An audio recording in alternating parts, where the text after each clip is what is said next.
कई देशों में कोरोना वैक्सीन लगाने की शुरुआत हो चुकी है, लेकिन धार्मिक वजहों के चलते दुनिया भर के मुस्लिम समुदाय में ये चर्चा हो रही है कि ये वैक्सीन हलाल है या हराम।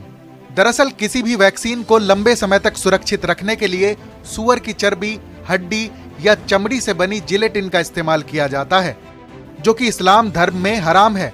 हालांकि कुछ कंपनियों ने इसके बिना भी वैक्सीन बनाने में कामयाबी हासिल की है। डॉक्टर कहते हैं कि वैक्सीन शरीर में इम्यूनिटी बूस्टर का काम करती है, जिससे बीमारी से लड़ने की ताकत में इजाफा होता है।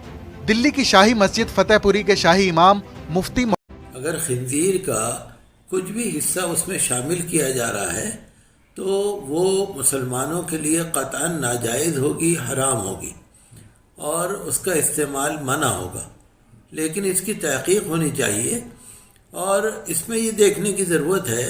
मैंने सुना था कि ये अरब अमारात की तरफ से कोई उलमाए किराम ने फतवा दिया है कि इलाज के तौर पर कोई भी चीज़ का इस्तेमाल करना जायज़ है, लेकिन ऐसा नहीं है, क्योंकि इलाज के बहुत सारे तरीक़े हैं। यूनानी तरीक़ा भी है और बहुत सारे तरीक़े हैं। ये कोई अकेला वैक्सीन का ही तरीक़ा नहीं है। आप देखिए, बहुत सारे लोग जो इसमें मुतासिर हो गए थे, हॉस्पिटल्स में एडमिट थे, लेकिन उनको कोई वैक्सीन नहीं दिया गया, लेकिन वो ठीक हो गए।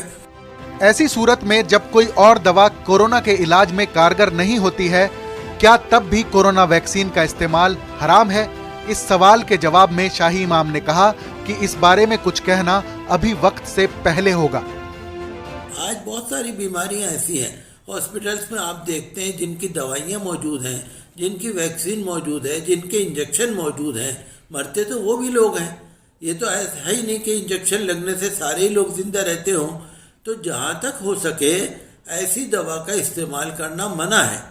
लेकिन मैं एक बात ये सोच रहा हूँ कि 1 महीने पहले तकरीबन मैंने अखबार में पढ़ा था कि बायोएनटेक और फाइज़र जो कंपनी है अमेरिका की और जर्मनी की, उन्होंने कोई दवा बनाई है, कोविड वैक्सीन बनाई है, जिसमें टर्की के मियाँ बीवी डॉक्टर हैं, साइंसदान हैं और वो मुस्लिम हैं और उन्होंने कोई वैक्सीन बनाई है।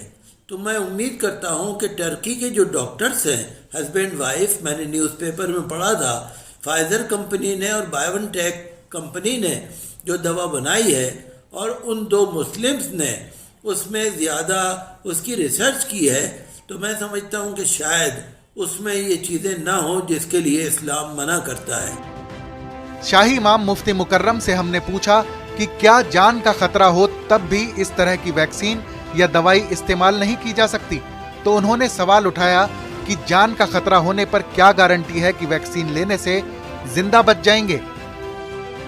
मैंने तो ये सुना था कि वैक्सीन जिन्होंने बनाई है उन्होंने कोई गारंटी नहीं दी है कि इसको कोई साइड इफेक्ट नहीं होगा।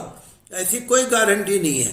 तो जब गारंटी कोई दे ही नहीं रहा, आप किसी को भी वैक्सीन दे दो, 50 आदमी ठीक हो जाएं, 10 आदमी बीमार हो जाएं। मैंने अभी कुछ दिन पहले पढ़ा था कि हरियाणा हुकूमत में, हरियाणा में कोई मिनिस्टर थे, उनको वैक्सीन लगाई गई। वैक्सीन लगाने के 15 दिन बाद वो बीमार हो गए, हॉस्पिटल में एडमिट हो गए। तो वैक्सीन लगने से बजाय वो बच जाते, वो तो उल्टे बीमार हो गए। तो ये अल्लाह के हाथ है, शिफा या ना शिफा। लेकिन मैं यही कहूँगा कि इसको जबरन या इसको लाजिमी नहीं बनाना चाहिए, इसके लिए मजबूरी नहीं होनी चाहिए। जो लगवाना चाहे वो लगवाए, लेकिन अगर ये नाजायज़ और हराम चीज़ है और ये पक्की बात है, तो मैं तो यही कहूँगा कि नाजायज़ चीज़ का इस्तेमाल नहीं होना चाहिए, क्योंकि और भी पेथियाँ और भी इलाज मौजूद हैं। फिर इसके बारे में हमने बात की दिल्ली सरकार में चिकित्सा अधिकारी डॉक्टर अंकित गुप्ता से। उन्होंने पूरी तफसील से जानकारी दी कि आखिर क्यों जरूरी है कोरोना वैक्सीन।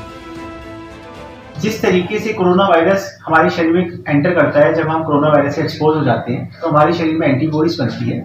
उसी तरीके से वैक्सीन एक हमारा पैसिव तरीका है एंटीबॉडीज प्रोड्यूस करने का, जिसमें बहुत ही कम मात्रा में इनएक्टिव वायरस को लिया जाता है और वो हमारे शरीर में जाके वैक्सीन प्रोड्यूस करता है। और अभी जितनी भी वैक्सीन हमारी बन चुकी हैं या जो अंडर प्रोसेस है, उनके काफी कारगर नतीजे देखे गए हैं। तो मैं यही कहना चाहूंगा कि वैक्सीन एक अंधेरे में उम्मीद की किरण की तरह है, और जैसे कि पूरा विश्व इस समय कोरोना वैश्विक महामारी से त्रस्त है और सब परेशान हो चुके हैं, तो वैक्सीन बिल्कुल एक उम्मीद की किरण है। डॉक्टर अंकित गुप्ता ने कहा कि वैक्सीन एक इम्यूनिटी बूस्टर की तरह है, इससे शरीर की बीमारी से लड़ने की क्षमता में इजाफा होता है। उधर ब्रिटेन से एक नए वायरस और स्ट्रेन के फैलने की खबर आ रही है। उन्होंने कहा कि इससे भी घबराने की जरूरत नहीं है।